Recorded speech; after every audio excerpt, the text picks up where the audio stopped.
É um prazer poder participar do segundo Congresso Internacional Online de Estudos sobre Culturas.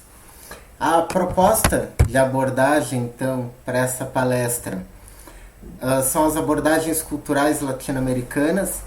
E para esse recorte, eu proponho uma reflexão intitulada Olhares sobre o Mundo à Nossa Volta em Expressões da Poesia Brasileira Contemporânea. Mas aí, para falar sobre a poesia brasileira contemporânea, eu proponho que a gente retroceda um pouco no tempo e dê uma olhada na Divina Comédia do Dante Alighieri, que é um poema do século XIV, e que a proposta é a gente olhar para o primeiro verso que abre esse extenso poema. A meio caminho de nossa vida, fui me encontrar em uma selva escura. Estava reta minha via perdida. Esse terceto abre esse poema, mas eu queria chamar a atenção especialmente do primeiro verso que abre o poema, no original. Nel mezzo del cammino di nostra vita. Provavelmente o meu italiano não é tão bom assim, mas ele vai servir para a gente poder observar esse trecho do poema, porque ele vai ser retomado mais tarde num título de um soneto de um dos grandes poetas brasileiros, príncipe dos poetas parnasianos, que é o Olavo Bilac. Então, o título do poema, Nel mezzo del cammino. Mas ao contrário do poema do Dante, em que nós temos a trajetória de um personagem que atravessa o mundo dos mortos para encontrar a sua amada, aqui esse soneto ele vai tratar da separação do casal. Sem contornos trágicos, sem grandes dilemas, mas é da separação que o poema trata.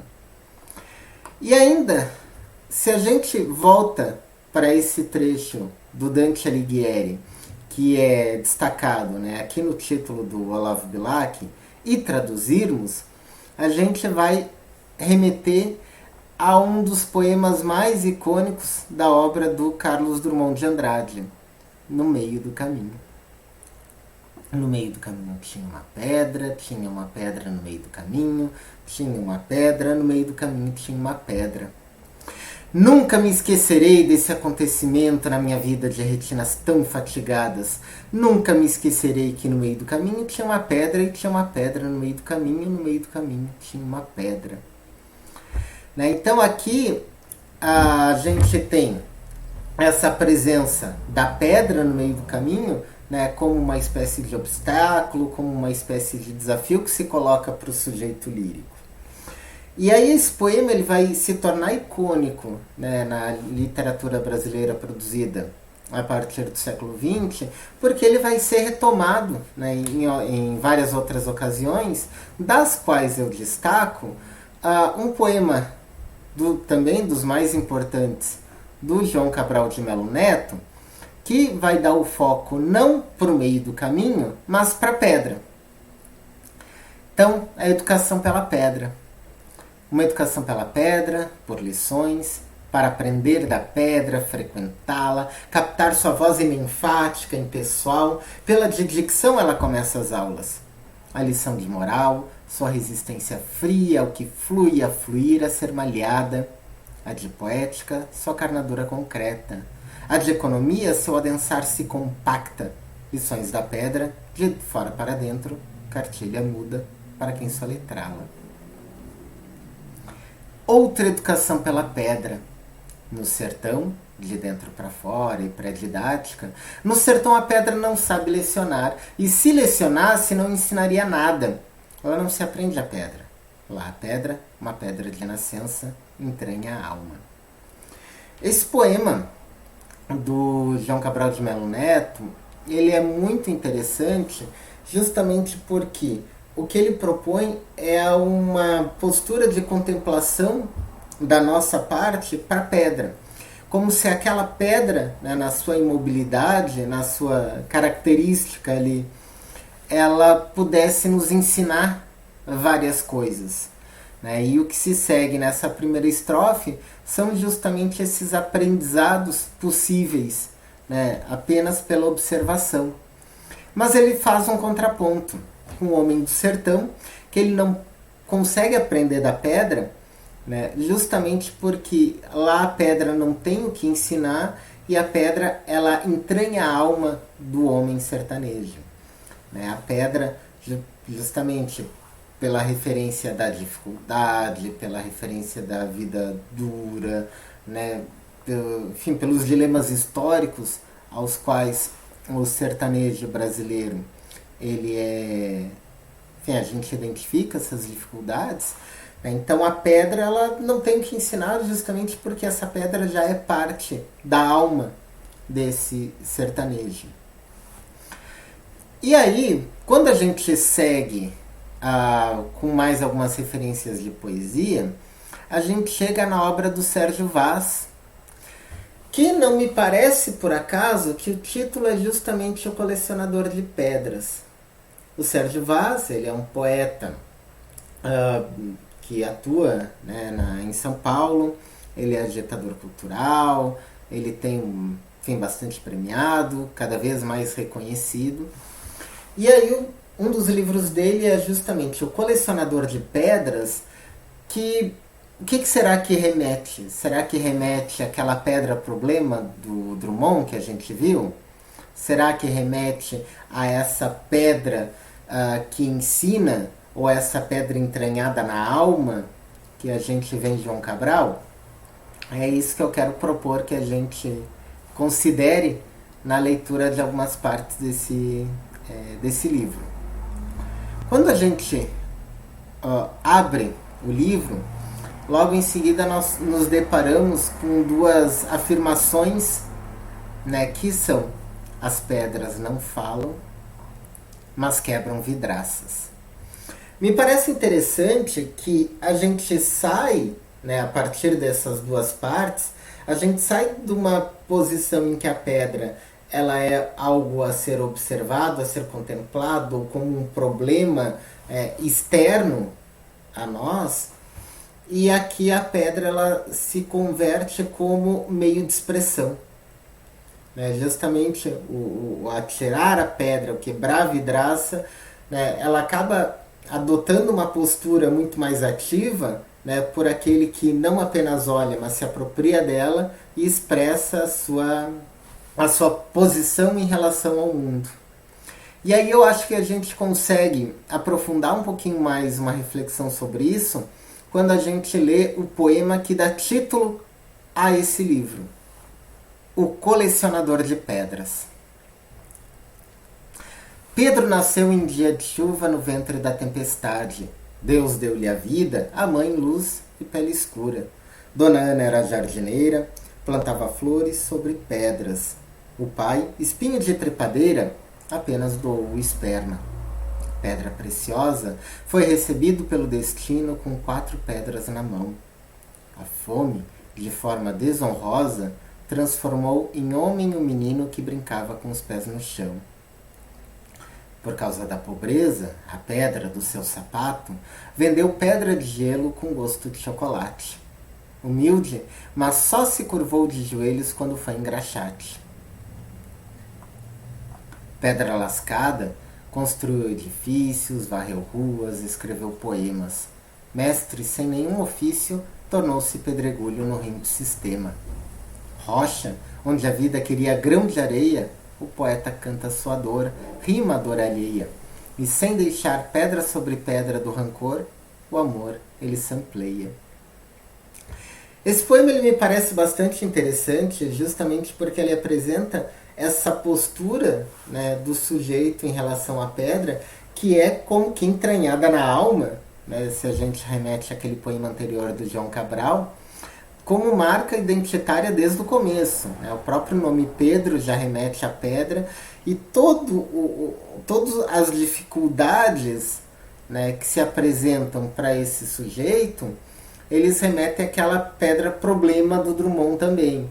Né? Ou seja, a pedra ele é esse grande problema, mas que não se converte em paralisia desse sujeito lírico, na medida em que ele, né, nós observamos, ele percebe o quanto de pedras, né, o quanto de problemas ele está cercado e que submetem ele a uma situação muito complicada, mas ainda assim ele mantém uma postura ativa e ele passa, né, só se curvou de joelhos quando foi engraxate, virou pedra lascada, né, ou seja, ele não se colocou...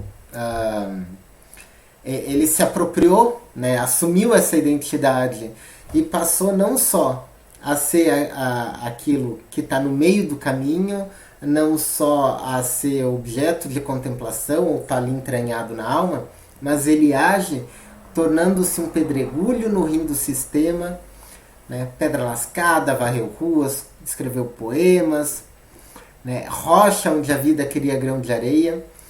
Então ele passa a assumir essa postura de pedra, obstáculo, né, não como um obstáculo para si, mas como um obstáculo, né, para o sistema, para a realidade, para esse meio que faz com que a vida dele, né, e aí de forma metafórica, né, ele, mas há toda uma realidade que a gente identifica por meio da leitura de um poema como esse, a gente percebe que então a pedra, ela converte-se em meio de expressão, para ser um problema no rim do sistema, como o verso coloca, ou então para não deixar pedra sobre pedra, do rancor, o amor ele sampleia. Ou seja, ele também se vale dessa posição de pedra, né, para propagar uma mensagem positiva, uma mensagem de amor, uma mensagem de poemas, de versos, de rimar a dor alheia, de se colocar no lugar do outro, né, que em certa medida a gente percebe também naquela primeira estrofe do João Cabral. Né? Com isso, eu quero propor que a gente olhe, né, essa construção dessa pedra, né, para a gente perceber outros nuances dessa poesia, né, ou dessa vertente da poesia na nossa literatura. Mas aí, para chegar nesse ponto, eu queria retomar lá a Divina Comédia. Né? Afinal de contas, por que eu fui retomar a Divina Comédia, aquele poema, né, do cânone literário, uma das grandes obras, né, da nossa tradição literária, para chegar num poema como esse de Sérgio Vaz? Para isso, eu queria pedir um pouquinho do tempo de vocês para a gente ler o prefácio desse livro, que é o Hip Hop a Lápis, né, a segunda edição. O autor do prefácio, Célio Turino, ele remete a referências da nossa tradição literária. Certo dia alguém decidiu: vou escrever na língua do meu povo. Incomodava-lhe a escrita em um idioma morto, não mais falado pelas pessoas das ruas. Falou do céu e do inferno, do amor entre um homem e uma mulher. Sentimentos de medo, ódio, angústia, desejo, calma, quietude, coisas universais. Certo dia alguém decidiu: vou fazer um teatro para o meu povo. Um teatro popular para quem não morava nos palácios, além rio e além muros da cidade. Sua dramaturgia falava do poder, ciúme, amores impossíveis, desejos, viagens, usura, sonhos sobre ser ou não ser, coisas universais. Certo dia alguém decidiu: vou contar a história do meu povo na língua que ele está construindo. Falou das aventuras de além-mar, de um povo que não via limites e atravessava a linha do horizonte. Falou de terras distantes, de navegadores, guerreiros, povos desconhecidos, reis e uma mulher que depois de morta foi rainha. Coisas universais. Certo dia alguém decidiu: vivo numa terra nova, com idioma parecido, mas diferente. Vou fazer uma mistura. Fez canções, pegou trens, perdeu viagens, amores, brincou. Foi e não encontrou ninguém. E Ernesto virou Arnesto. Fez música do povo na língua do povo. Coisas universais. Foram eles Dante Alighieri, que escreveu a Divina Comédia em vulgar fiorentino, a língua do povo de Florença. Shakespeare, o mais universal e clássico dos dramaturgos. Camões, o poeta de Os Lusíadas. Adoniran Barbosa, o imigrante italiano que fez samba. A maneira de cada um disseram não. Quando apenas o latim era língua culta, Alighieri escreveu na língua da rua, tornou-se clássico, dando origem ao moderno idioma italiano. Quando apenas reis e nobres tinham direito ao teatro, Shakespeare encontrou um jeito de falar para o povo em um teatro profundo e para todos. Quando os portugueses atiraram-se ao desconhecido, Camões fez conhecer um idioma novo, o lusitano. Quando São Paulo se fazia com 1000 povos, Adoniran juntou todos em uma música só. O que é vulgar numa época pode ser clássico em outra. Em nosso tempo, meninas e meninos das periferias do Brasil decidem. Eles não nos ouvem, só nos silenciaram. Vamos falar com nossa voz, com nosso jeito. É nós na história, cada quebrada, mau castelo, mundão, pé de breque, as minas imortais. Fazem a literatura do oprimido, hip hop a lápis, um segundo livro que será clássico universal. Eu gosto muito desse prefácio, justamente porque não me parece que ele remeteria apenas a esse livro, né, o Literatura do Oprimido, ou apenas as 2 edições do Hip Hop a Lápis, como ele anuncia, né, mas a toda uma vertente da nossa literatura produzida hoje, que dá uma gradativa visibilidade a essas expressões literárias que são feitas na periferia e para a periferia. Né? E a gente observa, retomando aquela frase anterior ali, o que é vulgar numa época pode ser clássico em outra. A gente percebe que existe essa apropriação, esses movimentos, né, para que a literatura ela se torne, né, cada vez mais produzida, difundida, né, e circulando nos mais diferentes espaços, né, inclusive nas periferias do Brasil. Não apenas as periferias das grandes cidades, né, mas em geral, com as pessoas que leem poemas, contos, que tratam de temas, né, que são muito próximos da realidade da maior parte da população do Brasil. Então, uma das formas, né, que a gente costuma se referir a essa literatura produzida, né, na periferia das grandes cidades é literatura marginal. E aí eu vou tentar recorrer agora ao prefácio desse livro, né, organizado pelo Ferrez, Talentos da Escrita Periférica, quando ele apresenta uma definição de literatura marginal. A literatura marginal, é sempre bom frisar, é uma literatura feita por minorias, sejam elas raciais ou socioeconômicas. Literatura feita à margem dos núcleos centrais do saber e da grande cultura nacional, isso é, de grande poder aquisitivo. Mas alguns dizem que sua principal característica é a linguagem, é o jeito como falamos, como contamos a história.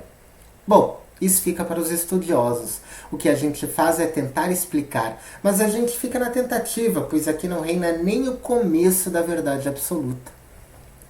Hoje não somos uma literatura menor, nem nos deixamos taxar assim. Somos uma literatura maior, feita por maiorias, numa linguagem maior, pois temos as raízes e as mantemos. É interessante recorrer a essa definição do Ferrez, né, principalmente porque essa visibilidade, né, da literatura marginal, ela vai ter uma importância muito grande, né, vai ser uma referência para nós, o suplemento literário da revista Caros Amigos, que começa a ser publicado em 2001, justamente pela organização do Ferrez, né, chamando essas várias vozes, né, de vários lugares do Brasil, mas com essa característica, né, principal de serem pessoas, né, que não estão associadas a isso que ele coloca, né, como os núcleos centrais do saber e da grande cultura nacional. É uma forma de registrar, de publicar, né, dar visibilidade para uma expressão da poesia, da literatura popular, de uma forma geral. E aí, para a gente poder conhecer um pouquinho mais sobre essa percepção de literatura marginal, eu vou apresentar para vocês 3 poetas. O primeiro que eu queria apresentar para vocês é o Sérgio Vaz. Então, ele é poeta da periferia, agitador cultural, ele mora em Taboão da Serra, né, e é o criador da Cooperativa Cultural da Periferia. É dele o poema anterior, né, do Colecionador de Pedras, e que eu trago agora para a gente ler esse outro poema do livro Flores de Alvenaria, que é Na Fundação Casa. Quem gosta de poesia? Ninguém, senhor. Aí recitei Negro Drama dos Racionais. Senhor, isso é poesia? É, então nós gosta. É isso, todo mundo gosta de poesia, só não sabe que gosta. Eu gosto muito desse poema, né, justamente porque ele provoca esse afastamento que eventualmente as pessoas têm, né, com literatura ou com poesia, né, associando a noções pré-concebidas a respeito. Então me parece que todo mundo é propenso a gostar de poesia. Eventualmente, né, a gente considera, não é qualquer texto poético, qualquer texto literário que é do agrado individual de cada um. Mas é difícil pensar alguém que não vai gostar de forma alguma, né, de qualquer expressão poética. Então isso é uma provocação bastante bacana, né, para a gente poder ler os outros poemas. Voltando para o Colecionador de Pedras, um último poema do Sérgio Vaz é Viagem. 4 jovens morreram na chacina do fim da rua. Conforme a notícia, 2 deles tinham passagem. Os outros 2 foram assim mesmo, clandestinamente. Esse é um poema que ele toca, né, num problema social muito presente. Essa criminalização da juventude periférica, da juventude negra. Né? E como um poema assim, ele chama atenção para essa necessidade, né, de provocar uma mudança na sociedade. Não é a poesia que vai provocar essa mudança, né, mas a poesia ela pode sim ter um papel fundamental de chamar atenção, de sensibilizar, de provocar reflexão, né, e de se somar a outras iniciativas que se coloquem contra, né, essa tragédia, né, que a gente vivencia no nosso país. O poema ele se vale de um trocadilho, né, então a passagem policial e a passagem, né, para viajar. E aí 2 tinham passagem na polícia, mas os outros 2 foram assim mesmo porque, né, essa criminalização ela olha a cor da pele, ela olha o CEP. Então é um poema que eu gosto muito e ele traz um peso, né, para essa reflexão. Gostaria então de apresentar um outro poeta que é o Renan Inquérito. O Renan Inquérito ele é rapper, né, tem formação em geografia, é mestre e ele tem... Os livros dele são publicados pelo selo do Litera Rua, né, que se apresenta como uma organização, né, que valoriza artistas e educadores populares. E aí, do livro Poesia para Encher a Laje, eu destaquei esse poema que tenta definir justamente o que é a poesia. Poesia para mim é comer uma pizza de 4 queijos, um sundae de morango, um bolo de chocolate, uma Coca-Cola de 2 litros e não engordar. Poesia para mim é abrir um Kinder Ovo e descobrir lá dentro um brinquedo que nunca quebra. É entrar no metrô na hora do rush e descobrir que tem um lugarzinho ali esperando por mim. Poesia é chegar atrasado no trabalho, desesperado, ir lá falar com o chefe e descobrir que ele não chegou porque também está atrasado. Poesia é ir na casa da avó e ela ter feito bolinho de chuva, é ser solteiro e ter uma cama de casal, ouvir um jogo narrado pelo rádio e o seu time ganhar de virada nos acréscimos do segundo tempo. A sinceridade de uma criança para a pergunta idiota de um adulto é pura poesia. A tiazinha aprendendo a ler com mais de 60 anos, escrevendo as primeiras palavras, é a poesia em pessoa. Poesia é quando o quinto dia útil do mês cai numa sexta-feira. É quando o despertador toca e você percebe que não é dia de trabalhar quando cai na prova exatamente a matéria que você estudou. Poesia é achar uma carta antiga, revelar uma fotografia para colocar num quadro, é fazer careta para um bebê no colo da mãe e ele te abrir um sorriso banguela e gostoso de volta. Enxergar desenhos no formato que as nuvens têm. É fazer poesia também quando se abre um livro e a página fala exatamente o que você precisava ouvir. Não é profecia, é poesia. Poesia para mim é isso. É descobrir no fato mais banal e corriqueiro do dia algo que seja surpreendente. É interessante esse poema, né, justamente porque ele busca uma definição de poesia e ele se vale dessas imagens, né, que fazem parte do cotidiano da maioria de nós. Coisas simples, gestos simples, conquistas, né, momentos que trazem uma satisfação, né, um prazer muito singelo, né, e que poesia não está apenas, né, nessas imagens da tradição, né, da literatura, mas ela pode ser encontrada por qualquer um, em qualquer situação próxima, né, a partir de imagens como essas que o sujeito lírico apresenta. Do livro Poucas Palavras, Made in Brazil, no morro não tem plantação de maconha nem de coca. A droga vem de longe, vem de fora. Então quem importa? Se meu povo morre, quem se importa? A gente vê como um poema desses provoca uma situação que ainda é, né, muito próxima da gente, que é essa criminalização, né, das regiões periféricas, ou no caso aqui, né, da favela, né, a partir do momento que menciona o morro, e que de fato a sociedade associa, né, essas regiões de periferia como regiões de criminalidade, tráfico de drogas, violência. Mas a questão é, a gente não sabe de plantações de maconha, de coca, né, nos morros ou nas periferias. Esse produto ele vem de algum lugar. E aí, quem vem? Por que leva para lá? Se as pessoas morrem por conta da violência em função da guerra às drogas, que interesse tem em deixar essas drogas lá, nesses locais? Então é um poema bastante provocativo, né, que também se vale do trocadilho, né. Por último, eu queria trazer a Cristiane Sobral. Ela é poeta, contista, atriz.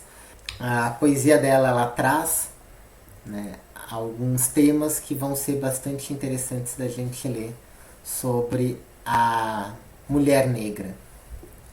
Resistência. Amanhã estaremos vivas, com as unhas pintadas de vermelho, os lábios rubros beijando nossos pretos em praça pública, com prazer, protestando contra a violência, que reine a resiliência, porque vamos encher a terra com os nossos filhos, até que cesse o choro pelos outros filhos assassinados. Seremos as loucas que sabem sorrir, as bruxas que sabem brotar diante do mal, mulheres inteiras que sabem gozar, sabem gostar da vida. Esse poema, retirado do livro Terra Negra, né, ele convida a gente a perceber essa leitura sobre as formas de resistência da mulher negra, né, que se coloca desde o início como amanhã estaremos vivas. Porque a gente sabe da violência que existe na sociedade sobre as pessoas negras.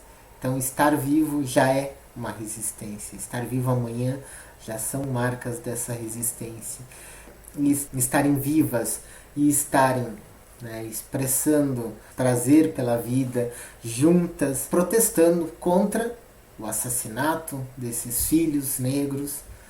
Então, é um poema muito intenso, né, sobre essas marcas de resistência que começam simplesmente com estando vivas. Né? E como um convite para que as demais mulheres negras participem, né, dessa resistência. A gente percebe aqui também esse orgulho, né, sobre os corpos negros, que a gente vai ver também no poema seguinte, né, aos lábios rubros, beijando nossos pretos em praça pública, com prazer. E isso também é uma marca muito presente, né, na poesia da Cristiane Sobral. Esse orgulho, né, da ascendência negra, né, da beleza dos corpos negros, né, desse orgulho das pessoas negras que são referência, né, para o sujeito lírico. A gente encontra isso também num poema de um outro livro, Não Vou Mais Lavar os Pratos, Gingas Guerreiras. As mulheres que conheci foram guerreiras, nunca deixaram de madrugar nas segundas-feiras, enfrentaram inúmeros desafios com alegria.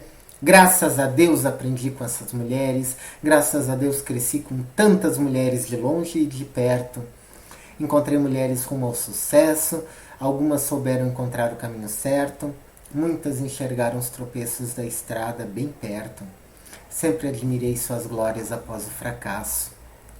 Mulheres corajosas diante da cruel chibata da realidade, que souberam dar a volta por cima, olhar para trás e seguir adiante. Mulheres que reinventaram o poder de decisão. Sei que existem muitas mulheres perdidas. Sei que muitas estão escondidas, mas é chegada a hora da revolução. Vamos movimentar nossos quadris rumo a um futuro certo, femininas e prontas para a reconstrução, seguras e cheias de paz, capazes de enfrentar novos desafios, sábias, fortes, infinitas. Mulheres bonitas e mulheres bondade, solidárias na decepção. Evoé, guerreiras como Ginga, rainhas dignas de exaltação. Esse poema é interessante, né, na medida em que ele evoca essa imagem da Rainha Ginga, né, que é esse símbolo, né, de resistência da mulher africana, né, à colonização portuguesa, mas ele não fala da Rainha Ginga. Né? A Rainha Ginga ela é essa imagem, né, forte ao qual ela compara as mulheres da sua formação, da sua trajetória. Essas mulheres de longe, de perto, que de alguma forma se converteram em modelos positivos para ela. E a gente vê que ela faz ela abarca, né, essa diversidade de mulheres. Bom, algumas estão perdidas, algumas estão escondidas, mas o fato é, né, vamos juntar essas mulheres todas, né, para fazer a revolução, para movimentar os quadris, né, ou seja, para essa mudança, para essa onda de mudanças, de afirmação, né, das mulheres negras, mas sem deixar a alegria, né, então a dança, a alegria, como marcas, né, dessa sabedoria, dessa força, né, que agregue o máximo de mulheres possível, né, que agregue essas mulheres negras dignas de exaltação, rainhas, né, para serem valorizadas. Enfim, eu queria poder apresentar outros poemas, outros autores, né, de repente aprofundar um pouco a leitura, mas o objetivo, né, por enquanto, era apresentar esses tópicos, né, introduzir alguns desses autores para uma conversa que, se for possível, a gente puder ter na sequência, eu estou aí à disposição. Então, muito obrigado.